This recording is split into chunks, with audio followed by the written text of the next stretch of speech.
बर्फबारी रात का समय था जब रात की चादर ने धरा को अपनी ओट में लपेट लिया था। एक छोटे से गांव में एक खाली मकान अकेला खड़ा था जो सभी लोगों के बीच डरावनी कहानियों का केंद्र बन गया था। गांव वाले कहते थे कि उस मकान में रात के समय अजीब-अजीब आवाजें सुनाई देती हैं। किसी ने कहा कि वहां रात के समय अकेले चरणों की आवाज सुनाई देती है, जबकि किसी ने कहा कि उसमें अज्ञात चिन्हों की दी जाती है। एक दिन एक युवक नामक आदित्य ने गांव वालों की बातें सुनी और उसे रोज वह मकान देखने का मन हुआ।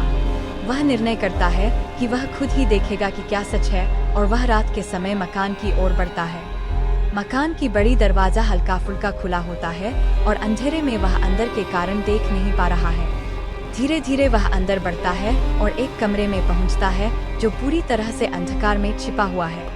रात की सुनसानी में एक छाया उसके सामने दिखाई देती है, एक पुराने टेबल पर रखा हुआ एक पुराना किताब। आदित्य कड़ी मेहनत के बाद वह किताब खोलता है और उसे पढ़ने लगता है।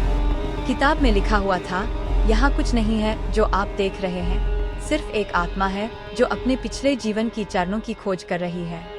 अचानक आदित्य की रूहानी रौंगतें बदल जाती हैं। वह आत्मा से मिला हुआ महसूस करने लगता है और उसकी आत्मा उससे बातचीत करने का प्रयास करती है। दीवारें गूंथी हुई छुपे रहस्यों को उजागर करती हैं और आदित्य जीवन के पिछले किसी जीवन के अनुभवों का सामना करता है। वह देखता है कि उसकी आत्मा पहले एक साधु और फिर एक शैली के कलाकार के रूप में जन्मी थी। वह दरवाजे की ओर मुड़ता है और देखता है कि उसकी आत्मा अब एक चिड़ाघर में बसी हुई है। चिड़ाघर के अंधकार में वह अपनी आत्मा को देखकर हैरान होता है। चिड़ाघर की छत से एक आभासी आत्मा उसके सामने आती है और कहती है, तूने मुझे धुंधला सा देखा क्योंकि तू भी मेरे साथी था।